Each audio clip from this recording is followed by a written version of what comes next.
Hello and welcome to the Motherload, the podcast for mums who work inside and outside of the home. I am your host, Dominique McMullen, Image Media's editorial director and mum of two young lads. Each week, I'm joined by a guest where we talk about the realities of modern motherhood and hopefully that you feel a little less alone on this journey. You can think of us as your new village because we're here to lighten the load. I want to thank our fantastic sponsors. The Motherload is powered by Peugeot and sponsored by Evoca, It's for Women, and Liffey Valley. Today we have a very exciting guest. She is a woman who has truly moved the needle when it comes to making life a little bit easier for parents. Anna Whitehouse, aka Mother Pucka, is joining us here today. She was voted one of the UK's most influential women by The Independent last year. She has been campaigning for flexible working under FlexAppeal for the last 10 years. And there's not much else this powerhouse hasn't done. She is a podcaster, a contributing editor for Grazia, a best-selling author, a radio host, and she's also mum of three. She's actually kind of still on maternity leave. I am so pleased to have with us here today, Anna Whitehouse. Anna Whitehouse and Lola, welcome to the Motherload. How are you? Good, we're doing okay, aren't we?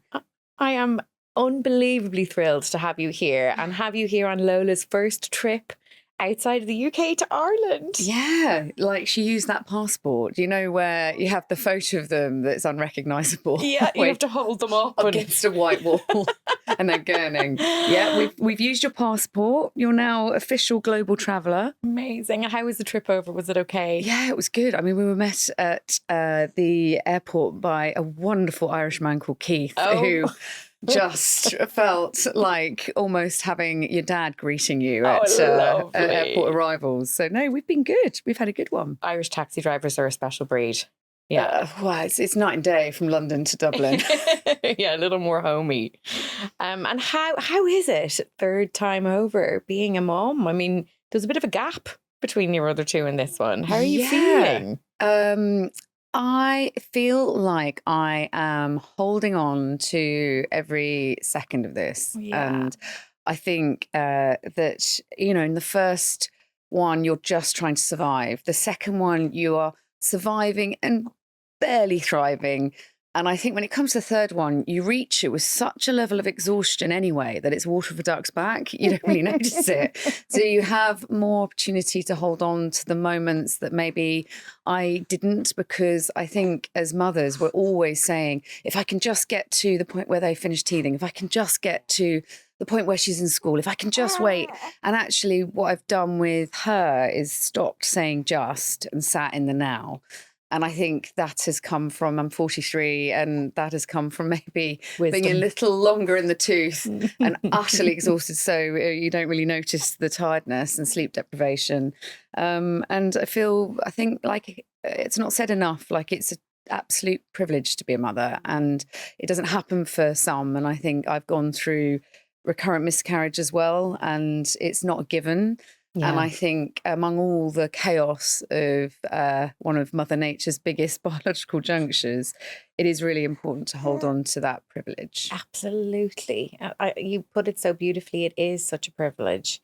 And I can see how glowy and happy and lovely you are sitting here. It doesn't mean I'm not tearing my hair out every other day. You know, like it's peaks and troughs. Somebody said to me the other day, like, describe motherhood. And I was like, well, can describe it by a graph. Like pre-kids, you know, you maybe went to the pub with your mates and you had a good time. You then maybe got, I don't know, a seat on the bus and you're like, oh, I'm happy. Maybe there's a promotion coming. Great. But it was quite linear. In motherhood, it's like, I've been opened up like a tin can having a C-section, crying my eyes out postnatally, and then suddenly their first smile. But I think it's the extreme highs, extreme lows. Yeah. It's light, it's dark, but it's not quite as linear. Yeah, absolutely. It's all over the place. It's everything all at once. How are your other two becoming sisters? How are they? Sisters, you know, having a little baby around. Do you know what? It's become like Russian dolls. Like they kind of slot into each other. And it has we've got a blended family of 5 now, and 2 on either side. And I think this little one has almost been like a little bridge between the 2 sides. She's a little bit of all of them. And they've just taken to it like it's the most natural thing in the world. I totally underestimated that I wouldn't be actually parenting 5 children at any one time. Yeah. Actually, they are parenting with me, like, oh, mummy, shall I get that nappy? Shall I get this? And it's teaching them quite a lot of responsibility, and it's made them kind of closer. So I was worried about it, but actually they've been brilliant. Fine. Yeah. And what a gift for them to see the reality of motherhood, early motherhood as well. Yeah, and there's been no rose-tinted glasses on this one. So I've been really open with them in a way that I think the old generation, my mother's generation, never were. Yeah. In that I think when I first sort of went through trying, to have a baby, I hate it when people say that. It makes you feel a bit sick. But like trying, I just assumed that it was quite a simple sort of process, almost like you get your job, maybe you get married, maybe you get a degree, maybe, buy a house. They're quite sort of simple transactions that you're in control of. Either you have the money or you don't, either you found the partner or you don't.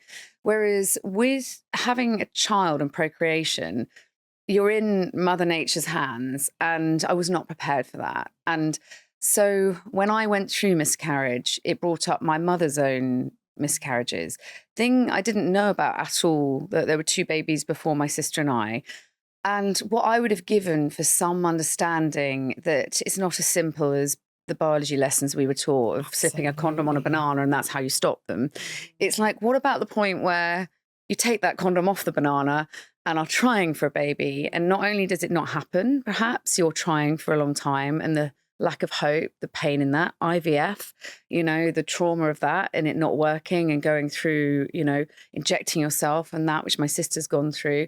But the third is miscarriage. And I think there was a generation of mothers before us who were miscarrying in avocado-coloured bathrooms while serving up, prawn cocktails downstairs at dinner parties, completely shutting the female mother experience away, which doesn't always begin with that first cry. And so I have had a very open conversation with all my girls about the reality of motherhood, about the reality of it perhaps, and I said this to my daughter when it happened to me, through no fault of the mummy, it not working out. And that, I think, is as big an education we can give our daughters as sex education is. Yeah. I remember so clearly reading about you writing about miscarriage, and I went on to have a miscarriage. And I think you were one of the only places that I had read about any experience of miscarriage before. And after I miscarried, I remembered so clearly 2 people in my workplace who had so flippantly said to me, in the months before that, it's okay, I had a miscarriage last week. Like it was no big deal. And I didn't think it was a big deal other than from when I'd heard you read about it or write about it, speak about it. And it was such a comfort to me in knowing that it's okay that this is really painful and difficult and hard. And well, it's grief, it's grief. Yeah. And I think for all the gurning smiles of motherhood, this side of motherhood is just as important. Yeah. And, because it's a little person that you've named, it's a nursery that you've thought of, and it's not just your son or daughter, it's a grandchild, it's a niece, a nephew. That little person is human, and I think there's nothing more inhuman than the way the medical profession talk around miscarriage. An inviable fetus, no, that's my baby. Go home and wait for the inviable fetus to pass. No, I'm going to be grieving a little life. And one thing I will say in that, coming back to my daughters, was a while ago, she knew, she was about 4, she knew I was pregnant, and I was miscarrying at nursery pickup. And there's nothing more traumatic than the sound of kind of old MacDonald has a farm ricocheting around these primary coloured walls. And I had to go into the staff toilet with my 4-year-old. And it was a nightmarish scenario and I was crying and she was there and she looked at me. She goes, "Mummy, why have you got the black tears?" Because I had mascara running down my face. And I said, "Darling, through no fault of the mummy, sometimes the baby doesn't stay in. And that's why mummy's sad." And she sort of paused for a moment and went, "Well, can't the doctor put another one in?" And in that moment, I went from being in probably the darkest place to suddenly this 4-year-old having to explain to her why it wasn't that simple. Yeah. And I held her little hand in mine, where you kind of enclose their little palm. And we walked out into the sunshine. And it was 2 years later that she said, "Mummy, the baby that didn't make it, did you have a name?" And I recognised not only was, that baby a granddaughter, a niece, a nephew, she was a sister. And I think before you even get on to the moment it works out, the moment you hear that first cry, there is a very beautiful, painful backdrop to a lot of women's stories. And that feeds into a lot of the campaigning I do around the workplace, that motherhood isn't just that Getty Images side of it in an ethereal white caftan, breastfeeding your baby. I don't think anyone has. It is visceral, it's raw, it's painful, it's lonely, it's dark, but there is a community to that. And there is a maternal experience in that. And that is something I won't let my daughters find out on their own in a toilet where they haven't been supported fully by the medical profession. Something I won't let my sons either, by the way. Neither of them. I think they should all know the realities of it.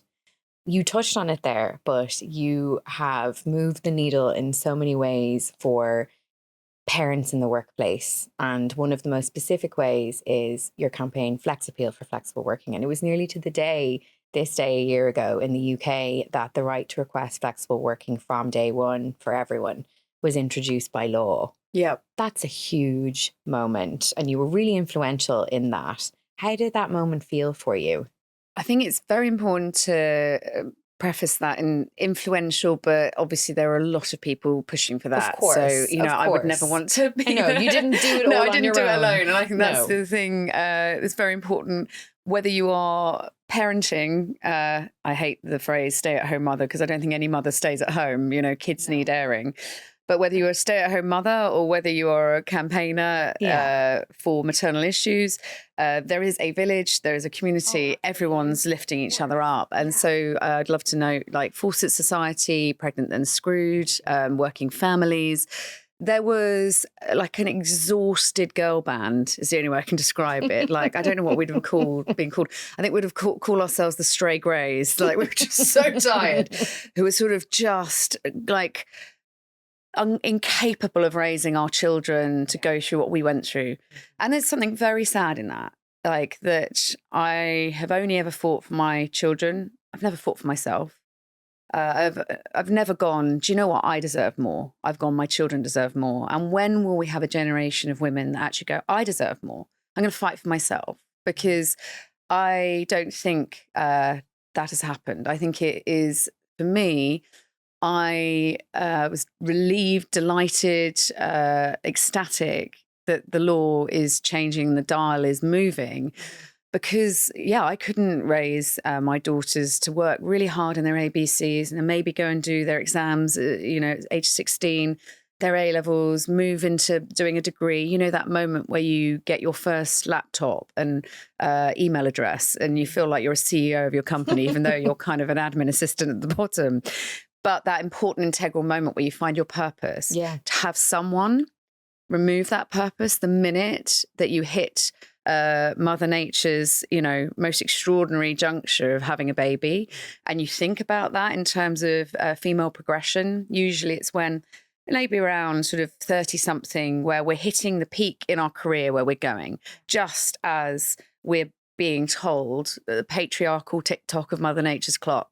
It comes at the same time. So how on earth can we be expected to do both? And one is collateral damage to the other. Either, historically you became the career woman, smashing those glass ceilings. Well, I'm wanting to bulldoze those maternal walls because I certainly don't want it all. No one wants it all. No one feels good after an all-you-can-eat buffet. Like no one goes back for the baby back ribs and goes, do you know what? I'm so glad I had those. I do not want it all. But right now, women are doing it all. Mothers specifically are doing it all. And so I cannot raise my girls for that kind of maternal burnout, but I also can't raise them to say, do you know what? You can do anything. You can be anyone. To have someone, and I'll bring it back to my boss, say, no, you can't because you have had a baby, which is the 74,000 women every single year that lose their jobs for daring to procreate. And I often wonder, those bosses saying no, if they've perhaps forgotten where they came from. Stuff. I literally feel like I want to stand up when you're speaking like that and be like, yes, yes. Just so angry. I know, so angry, but it's so important and it's so overlooked and so not heard. And you met with Keir Starmer.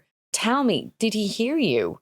He did. And I think, look, I'm going to be straight. Like, Please there's do. a certain there's certain optics that a government wants, which is we're listening to mums. I'm not going to say it was some Newsnight-esque interview where Lola and I drilled down to the nitty-gritty of maternal discrimination, but was it important that a dad in politics, a prominent dad in politics, was sat next to a mother explaining the issues and why dads need to step up, why dads shouldn't be seeing working flexibly as emasculating, why one of the MPs, I think a couple of years ago, under his umbrella referred to daddy daycare, that he was, babysitting his own child. No, you are raising your own child. And I think there was something very important in the optics of that. Yeah. Yes, he listened. Yes, he got us in. Yes, he put flexible working on the table. So it was integral for that. But it was mainly around recognizing shared parental leave is a mess. Like, we cannot support mothers if we're not just encouraging, that's too lackluster a word, if we are not raising fathers to step up to the plate.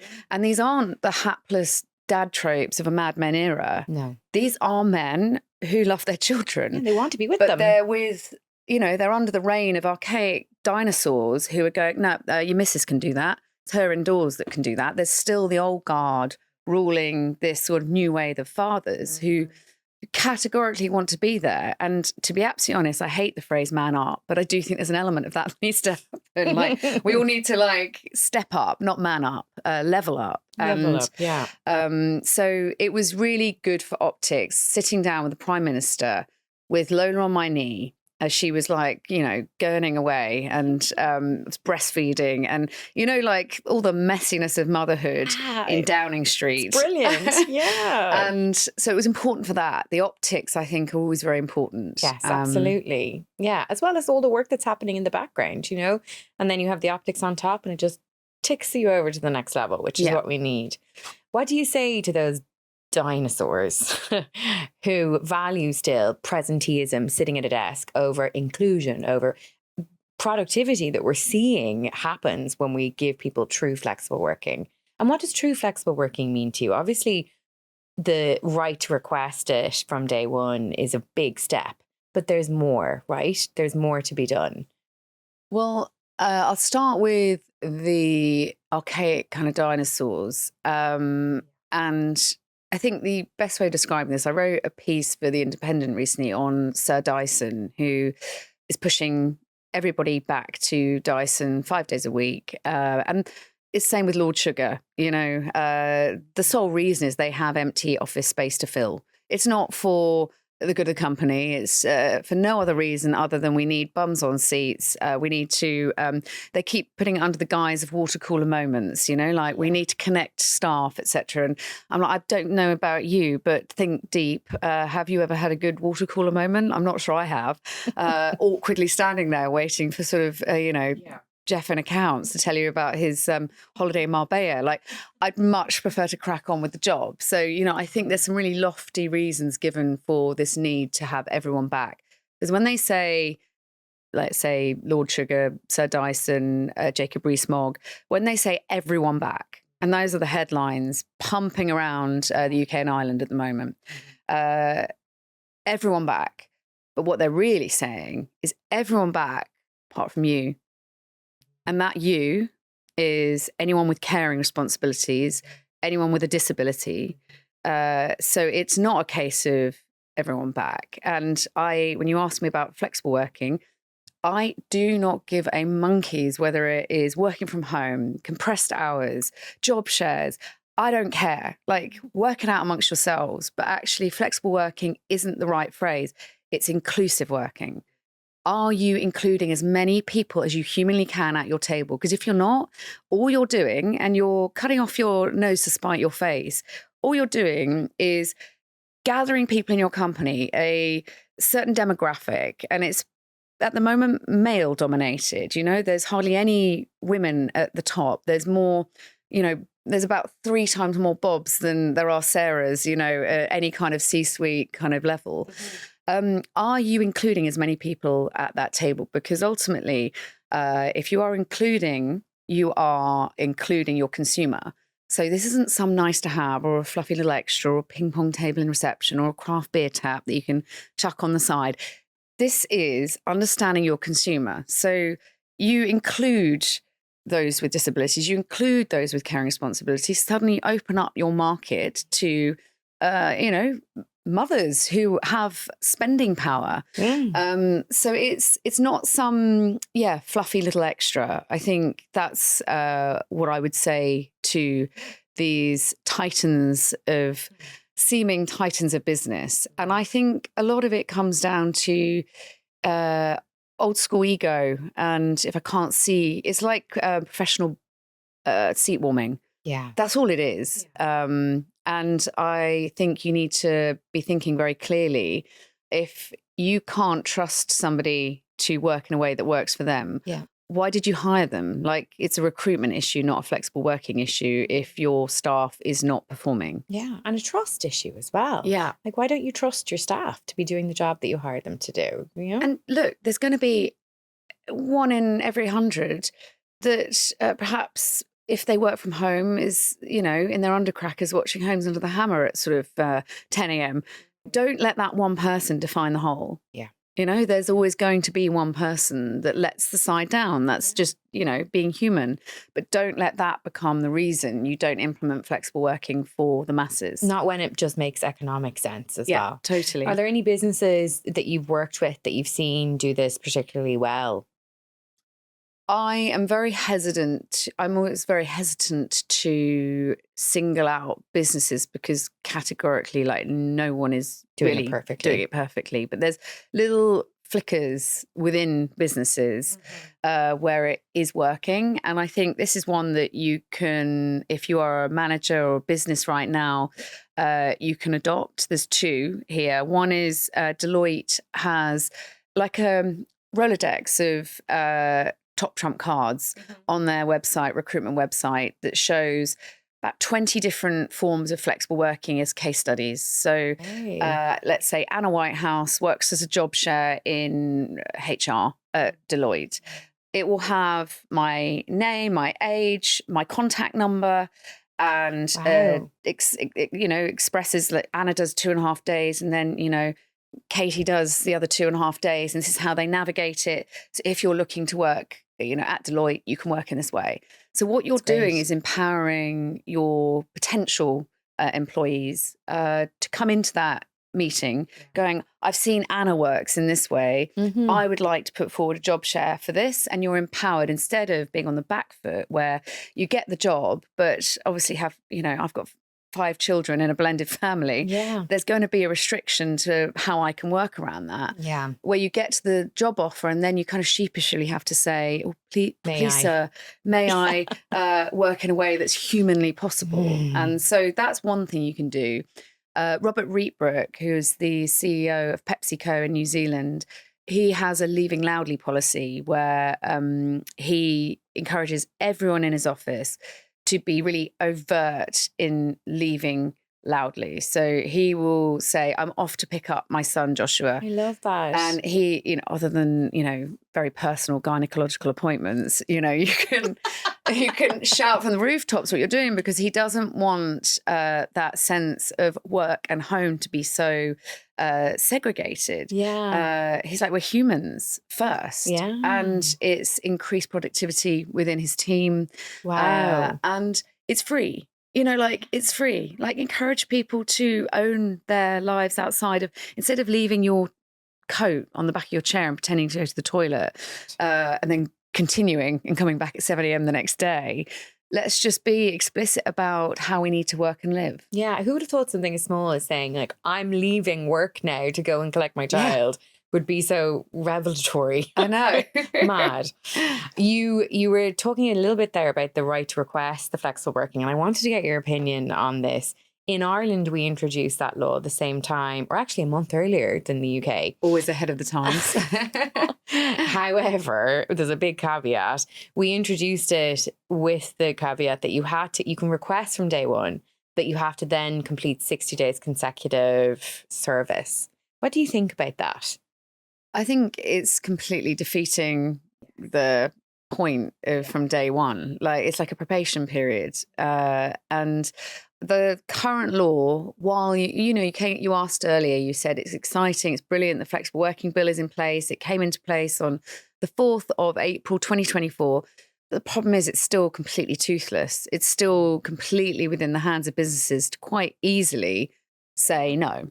So while the words flexible working bill are in place, which is a plus, and I do believe in celebrating these milestones, it's certainly not, we're not out of the starting blocks yet. It's not even close to where we're at. This is not, this is a 9-to-5 system that was born in the Industrial Revolution when men went out and earned the bacon and women cooked it.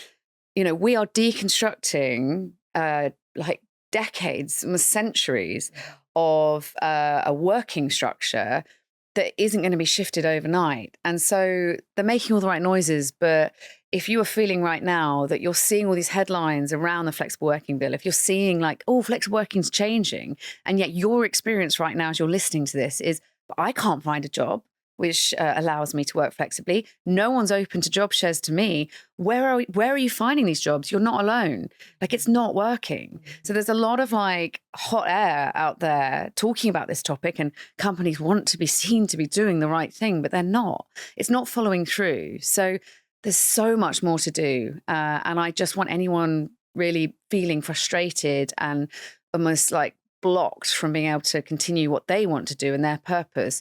You're not alone. You're not going mad. Companies aren't following through with kind of what's being said. Yeah. Oh, it's like we're in no man's land, I think, at the moment. It is impossible. And that's what the Motherload is all about, is letting women know you're not alone and you're not mad. And it is so difficult. And it's difficult because of the structures that we're living within. We're not built to support us. Well, we're the transition generation where my mum said this to me the other day. She said, I know I shouldn't say this, but I truly think that it was easier in my day where there was defined roles, where your dad went out and worked and I looked after the children. She said there was no resentment. She said there was a clear, linear journey for both of us.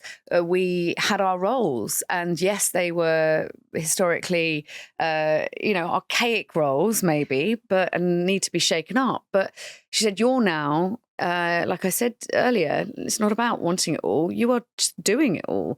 The world is not set up for us to thrive, and we are a generation of utterly exhausted, burnt out mothers who are being expected to take everything on, whilst being the best daughter, sister, mother. I was going to say lover then, and it made me feel a bit sick. don't have time for that. That's right at the bottom. That's on the to-do It's list. not even on the list. That's on the to-do list underneath clean the oven, you know.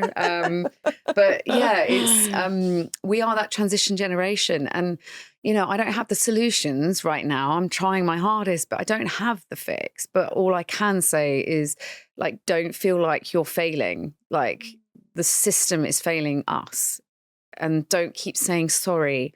Like, I'm sorry, I have to leave this meeting to go and pick up my daughter. I'm sorry, I'm going to be late to this medical appointment. I'm sorry. We're always apologizing. Yeah. I'm sorry. It's not your fault. It is not for you to take that on your shoulders. We're carrying enough. If anyone should be sorry, it's the structure that we work in, the employers that aren't moving quickly enough, and a government that isn't making the flexible working bill watertight. She makes me feel really emotional hearing you talk like that. It really does. It's I see the impact of all of this every day with my friends, with these amazing, powerful, phenomenal women who are just like flailing, you know, flailing. And yeah, they shouldn't be sorry. And yet they are always struggling, always saying sorry, always letting someone down. And it's the default. I will never say burden of childcare because it is such a privilege, but the bulk of childcare is still strapped firmly to female shoulders. And so we are carrying that. And you think of nursery calls mum, you know, like, where's mum? Yeah. Well, dad picks the kids up too. And I heard from a dad a couple of years ago, and he said, I put my flexible working request into a big kind of law firm. And my boss essentially said, you know, can't your missus do that? Can't she pick the kids up on a Tuesday and a Thursday? And he's like, well, she's a brain surgeon, so you pick a lane. Not that you, and I'll be very clear, not that you have to be at the helm of, or, you know, the top of the medical profession to be afforded flexible working. But it shows not even unconscious bias, conscious bias. Yeah.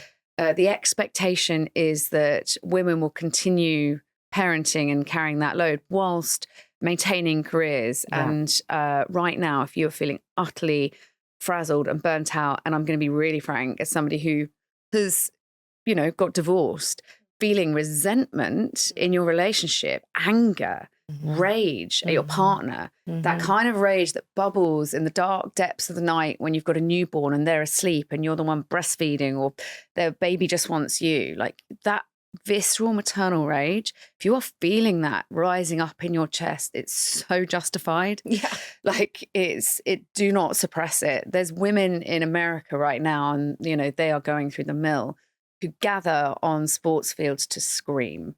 Like, they hold hands and they scream because we have been let down. And unless we scream together loudly, we're never going to be heard. I want to scream with you. Because we're always looking after everyone else. Like I said, I'm not here for me. I'm here for my daughters. When are we going to turn up for ourselves? As a mom, the reality is we spend a lot of time in the car, whether that is for work or with the kids or a mixture of both. You need a car that is going to make life easier. The Image Mums and I recently test drove the Peugeot 3008 and 5008, and we were genuinely so impressed. They are really spacious, big enough for sports gear, buggies, car seats, whatever you need, and they're also full of really innovative tech. The 3008 SUV is a perfect mix of style and practicality, and the 5008 is really spacious with 7 seats if you need them. Whether you've got toddlers, teens, or anything in between, Peugeot has thought of everything. When life gets busy, you need a car that is just going to keep up, and Peugeot gets it. You touched on childcare there. We have a terrible problem with childcare in Ireland. We are in a childcare crisis, and I think in the UK you are too. How important is early years childcare, especially for mums, in setting the scene for the rest of their lives?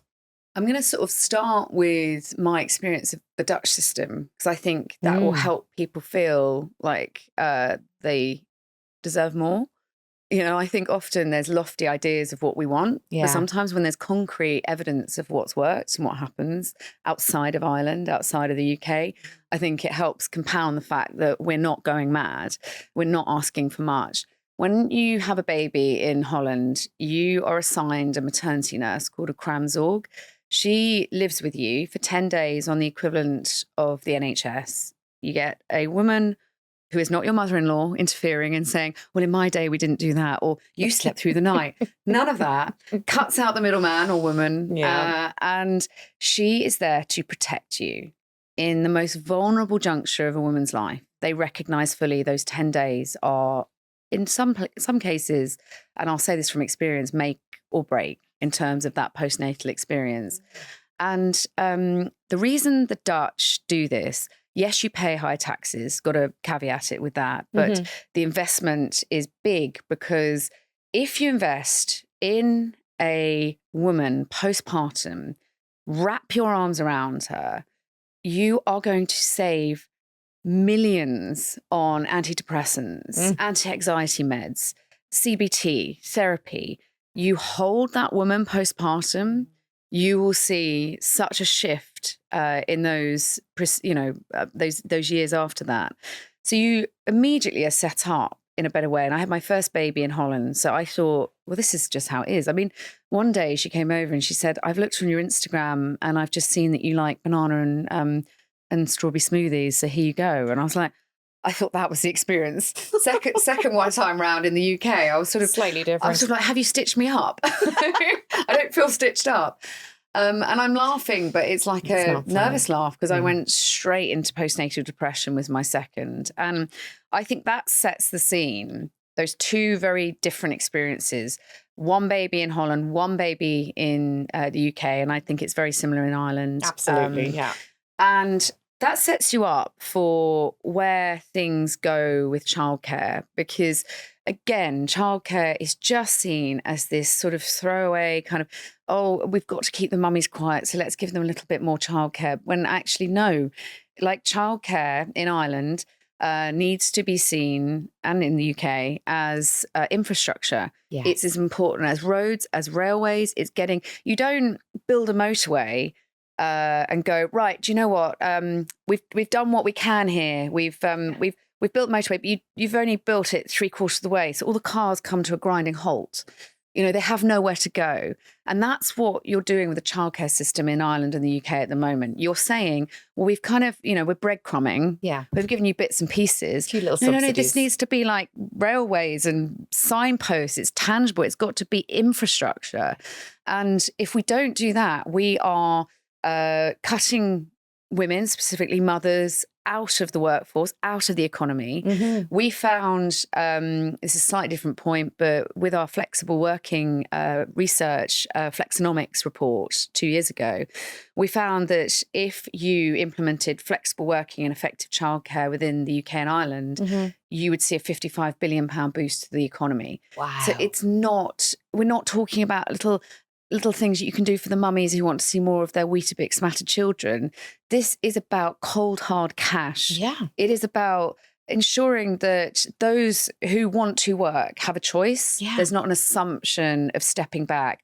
Anyone listening to this who isn't a mother, or take yourself back to when you were like in your 20s and you could not think about what motherhood would look like because there was such a weight of fear of what it would do to your career, your relationship, your purpose, that you just have a head in the sand approach to it. And this is for men too. You just be like, I just don't want to think about that. So you would see women within your department disappear on maternity leave. And I say disappear on maternity leave, disappear. The assumption that she's not coming back. Lead with the assumption she is. And I think until we have a childcare structure that actually wraps its arms around women in the way, like I said, postnatally, in Holland, they recognise that, having a child isn't a recreational side hustle. It's not a hobby. Until we do that, we won't see a closing of the gender pay gap. We won't see, quite simply, equality.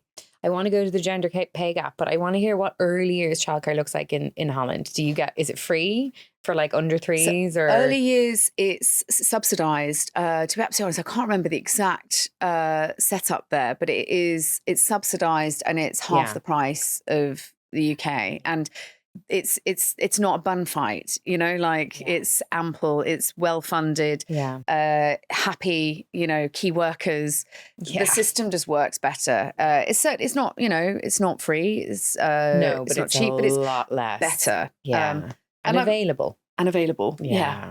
That's the problem here. It's too expensive still, even though we have subsidies, it's still too expensive and it is not available. It is nearly impossible. You need to be putting down your baby, basically after conception. You put down your baby's name on a waiting list. It's terrible. It's a really bad situation. It's got so many holes in it, there's then the women slipping through the cracks who want to continue working but are ending up paying almost to go to work. I think I earned about 50p by the time I'd paid for childcare. And it's important that doesn't just come out of a female salary, a mother's salary. But I was essentially, earning 50p to go to work and hand my child over to someone else. And that is a majority. So yeah, it's not working. And I wish I had I wish I had a solution for that right now, other than screaming on a football pitch with thousands of other mothers in pure abject rage. It's pretty good too. That helps. Yeah. Talk to me about the gender pay gap. I still am astonished when, there's that day at the end of the year where we say from this day, mothers work for free. Yeah. Whenever I talk about that, you'll always get all of these messages on social media, people saying, oh, there's no such thing. The gender pay gap doesn't exist. Every woman I know earns the same as every man I know. I still think people don't really understand what it is. Yeah, absolutely. And how it even comes to be. Could you explain to us? Because I know you do it really well.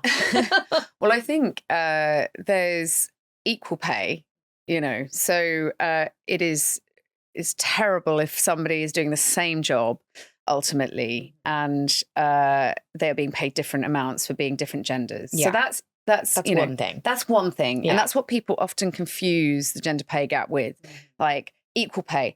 I mean, that is ultimately criminal.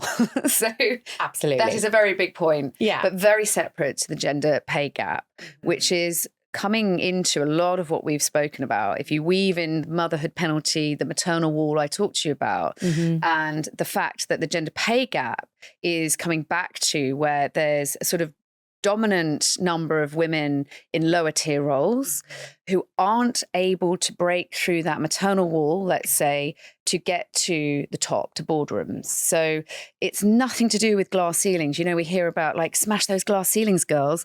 No, it's about bulldozing maternal walls. So the gender pay gap exists not because I'm being paid less than Frank in the same role. That's hugely criminal. And that's got to be sorted out. And any company doing that is, back in the dark ages. But what is more insidious and what is more problematic right now is that weight of women in lower tier roles who can't get through the motherhood penalty, who can't make it through because what's happening, and I'm going to give a very specific example, and I'm fairly sure anyone listening to this has probably done it, I have, or has had it done to them, is when you go on maternity leave, and your boss essentially whispers to your maternity cover, she's probably not coming back. And do you know how many times I did maternity covers and I tried to get that job? I'm not saying this as somebody with a clean nose. I'm saying this as that juncture where we are essentially assuming a woman steps back. What we should be doing is holding her and understanding biology, female biology within the workplace, separation anxiety. The minute you go back to work when you've had a baby, your boobs maybe will be leaking, your heart is aching, you are broken and split in two. It is trauma. It is not just, can't wait to get back to the office and have a hot coffee or, have a wee on my own. It's not that. There needs to be a real understanding of female biology within the workplace. And so gender pay gap is more problematic. And I think the sad thing is that you might feel, and I get this from, again, the slightly older guard, things are getting better. between 2023 and 2024, the gender pay gap increased. It widened. So we are going backwards. It's like some Margaret Atwood novel. You sort of watch The Handmaid's Tale and you sort of go, God, that's a dystopian reality. You exist in a Trump era where the gender pay gap's widening, and companies are pushing everyone back, apart from obviously mothers and those with disabilities. And you suddenly start thinking, oh my God, praise be, blessed be the fruit. We're here. Are we living it? And I don't say that as an exaggeration. No. And not to scaremonger, but I truly think we need to get with the program, that there are things happening right now that unless we unite, and I'm exhausted. Me too. You're exhausted. Everyone listening's exhausted, But there's work to be done. But there's work to be done, and that can start on a very simple level with, if you are covering a woman on maternity leave, stop someone mid-sentence when they say she's probably not coming back. Let's lead with she is, and how do we support her in doing so? Yeah.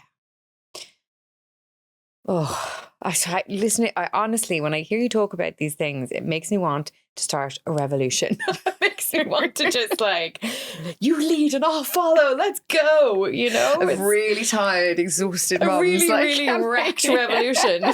Leaking boobs. Listen, we can do it. Yeah, we can.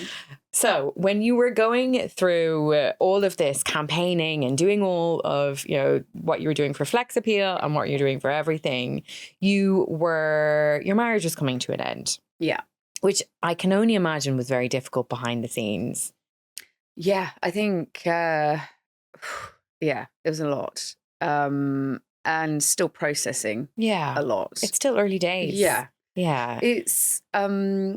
It's what I touched on earlier, that we can talk about all the business reasons and we can talk about all the financial reasons, but actually think about the emotional reasons for needing to work in a more human way. And I think the collateral damage right now is a lot of relationships. That's relationships with your children, relationships with your partner, relationships with your parents, friends.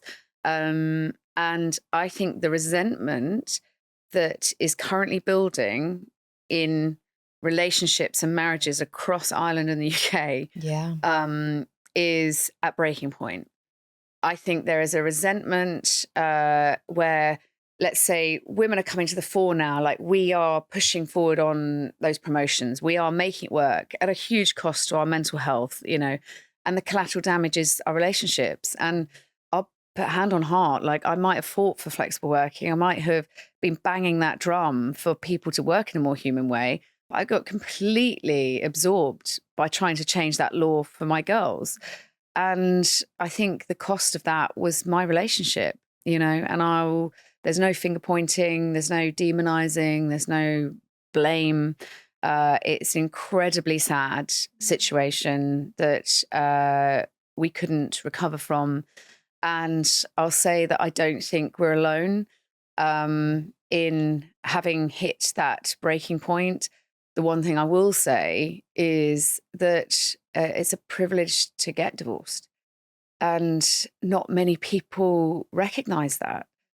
A lot of women, if I'm being really honest, who stepped back from their careers, who released the purse strings to their partners, who cared for the babies whilst their partner's career completely skyrocketed. The structure of that, there are a lot of women who are screaming and drowning under the surface, but cannot leave. And there is a recognition in this that while I was able to get divorced, the financial privilege of being able to do that, is huge. Mm-hmm. And again, I don't want anyone looking in and going, oh my God, how can I do that? Because I'm struggling.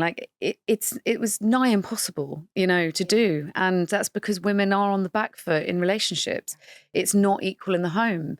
And so it's not equal in divorce. And it's certainly not equal when it comes to pensions. There's so much that gets distorted, I think, along the way. And Yeah, I think at a place where I've made peace with a very big decision. And the thing I feared the most was the impact on our children. And I think this is the one thing I will say to anyone is they have never been happier. And that's because we were adults in this. We centered the children at every turn. They were never being torn apart in this. They were never part of the divorce process. They were the center of every decision we made. And my daughter said to me the other day, she goes, I'd never want it to go back to how it was, because ultimately I'm now back in the room. I'm happy. And I think we underestimate the children seeing their parents They know. happy. And that's for very many personal reasons that I'm not going to go into. But I have made a decision that my children aren't from a broken home. They're from a reconstructed family. And there's an important way of sort of explaining that, I think. Absolutely. And I remember, again, you talking about it at the time and talking about it with that positive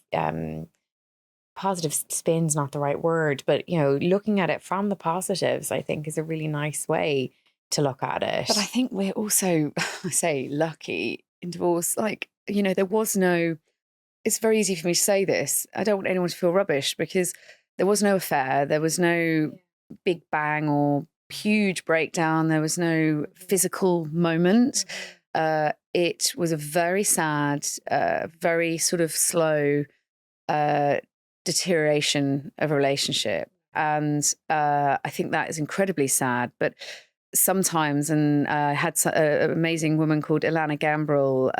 She founded this dance studio called Dancebox. She came on the podcast and she said these words, which are quite controversial and got a little bit of kickback.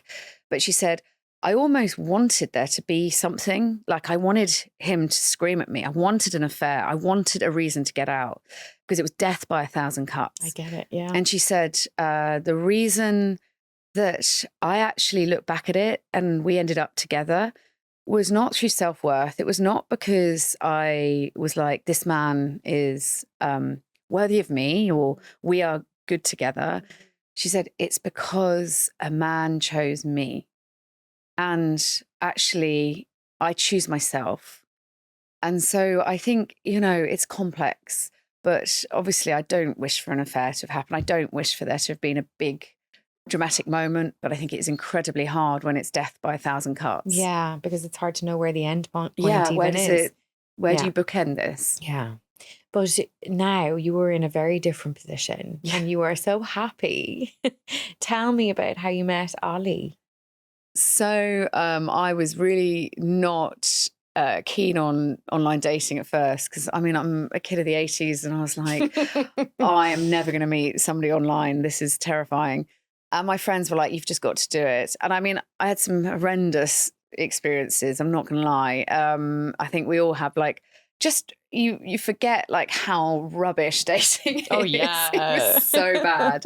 So I was about to delete the app because I've kind of done with it. And Ollie was the last message that kind of popped up. No way. And he was just really an open book from the get-go. No mind games, just, I really, really like you. And would you like to go on a date? And I was like, yeah, is it that simple? And we met and we were sort of sat there on this date and I just felt calm. And I think I had stopped listening to my instinct, and I included in that my maternal instinct. I was really reliant on books and the internet and what does everyone else think? What does this clinical psychologist think? I've come back to my maternal instinct. What do I think? What do I believe? And in that moment, my central nervous system really calmed. And I think you know as you get older who is good for you. You know when you feel anxious around someone and you know when you feel anchored. And there was a really lackluster kind of meme, I think, on Instagram recently, but I think it actually was quite an important point, was there are two types of men. Yeah. One will anchor the family, will anchor the situation. And I think it works both ways. Women too will anchor. So it's not a gendered thing. And one partner you'll be tiptoeing around. So have you got an anchor, or are you tiptoeing around that person? Interesting. Think about that, because it's really important to your own mental health and your own anxiety. And I would count myself in this, I've found my anchor, and I'm an anchor. Don't get me wrong, we squabble and we bicker and we wade through stuff, and I cry, and it's all over the place. It's messy, it's everything, but it's the happiest I've ever been. And I feel incredibly grateful that I believed in myself, that I believed there would have been perhaps another way. And if there wasn't, to be really honest, my friend Mimi and I were going to set up a mommune where we just raised our children together in a lovely house and paid the bills and divided the labour. Sorry, if you still do that, can I be in the mommune, please? To be absolutely honest, I think we've got something in there. I think she was a bit depressed. That she was so upset when I met Ollie. She was like, what about the mommune?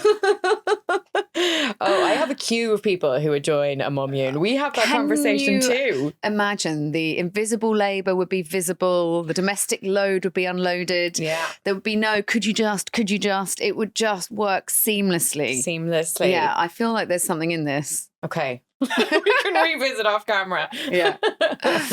And you proposed to each other in Thailand. Yeah. Oh, so gorgeous. Yeah, it was, I think, I'm going to say this, I think anybody looking in, and I count friends and close family, would be like, oh my God, car crash. Do you know what I mean? Like, and I'm going to put my hand in the air, like, Jesus Christ, woman, like, get a grip. Do you know what I mean?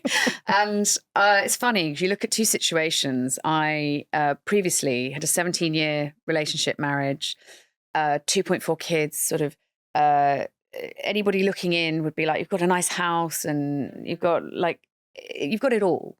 And I was drowning under the surface for a number of reasons, so many that, I will not go into here, but I think anybody has their personal reasons for their own happiness and where they sit in that. And I think being really, really fair to my ex too, he had his reasons around me, I ain't no angel. I'm an absolute nightmare at times. So, I feel relieved for him too that he got out. But there was that situation where optically it looked okay. It didn't disrupt anyone, because I think when you divorce, it gets everyone else questioning their own relationship. So it triggers a lot. So that situation historically would have seen as calm, happy, content. It was nightmarish in places. I was distressed. I was crying. I was depressed. I was not okay. This situation, optically, we blended 5 children in a year and a half. We got engaged after 3 months. I got pregnant after 4 months. I've just had my baby. And from the outset, looking in, you go, woman's not okay. What I've learned to realize is what is going on in my 4 walls, is what matters. And the first time in my life, I feel in control of that and happy. And I don't give a shit what anyone else thinks. And I think you come to 43, it's like a baptism of fire. You've walked through fire. You've walked through so much to get there that when you do make decisions, good God, you make the good decisions, not the ones of 24-year-old, which I was when I went out on this path. I feel grateful a man has chosen me. No, I'm out there I'm on the coalface making decisions for my girls, for me. Finally, I can say that this isn't just about them. This is not just a maternal crusade. This is a personal crusade. And I am finding, and I think happiness is the wrong word, contentment. And that is an important word to find. And it's not always consistent, but the sun is definitely coming in more now. And that is because I chose myself. You can feel that from you. You feel so grounded and so present and so real and so content. It can feel it. Yeah, I mean, optically, it's absolute Daily Mail headline. But leave them to it. Whatever, Daily Mail. You don't know. Within my 4 walls, it's like pancakes on a Saturday, snuggling up, watching White Lotus, squabbles. I mean, you can imagine the sibling rivalry between 4 children. Yeah. Baby, off one boob. Glorious mess. it's chaos, but it's my chaos, and I'm so in love with it. How do you stay resilient when you're thinking about things like Daily Mail? Do you ever worry about that stuff? Does that stuff get to you? Yeah, of course. Yeah. Oh God, like I don't ever believe anybody that goes, I've got the skin of a rhino. I'm like, No. no, of course it hits hard. Like all of it does. But my mum said this to me. She said, Anna, nobody in their right mind seeks fame. Nobody sound of mind would choose that. And I am doing everything I humanly can to push forward what I want to do with minimal levels of fame. I don't want that bit. What I want, and I will hold this to my core, my wealth, my footprint on this earth will be time spent with my children. So I want to be there at 3:15 every day to pick up those girls. I want to be there and have the space when my daughter recently has been bullied, and I want the space to sit with her for 2 hours and hold her. It was a moment where we were playing hide and seek and she was found and she burst into tears, and I immediately knew that something else was there, and we sat together and she just went, I feel like I'm on my own, you know? And she said, I feel I've got you, mummy, but when I'm at school, I'm on my own. And to have the time, and I think privilege is the right word in all of this, like that's my wealth. Like that's me, like earning in the right way, and be careful what you wish for. And the only reason that is my focus is because my dad did that. Like my dad in 1986 left a high-powered job to be there at the school gates for my sister and I, 3:15 every day, because that was his wealth. And I grew up thinking that was the norm. I grew up, it was normal, your dad holding your little hand, slipping into his like a little mitten, walking back from school to go and watch, can't remember what it was, Fun House back in the day, as he and my mum worked together over dinner. I thought that was normal. That level of parental equality was the norm. So when I grew up and realized it wasn't, that I think is the core of everything I'm fighting for, is for little boys to grow up being there for their little girls and boys. Like that's the core of it, like my dad was. And what do you hope that your daughters learn from watching you navigate the world? I think, sorry, I just want them to know I was there. And I think like we're constantly fighting a battle between our purpose and what we want to achieve and everything we want to give to our children. And all I want from them is to be able to be kids, to not manage their parents' emotions through a divorce, to know that that they matter, that what they end up doing can be anything. It's not prescribed by me. It's not going to let me down if they don't do what they think I need them to do. But ultimately, I just want them to be themselves. And I think this is the first generation of children coming through that have not been dictated to in the same way as our generation was by our parents. The children are here to be seen, not heard. No.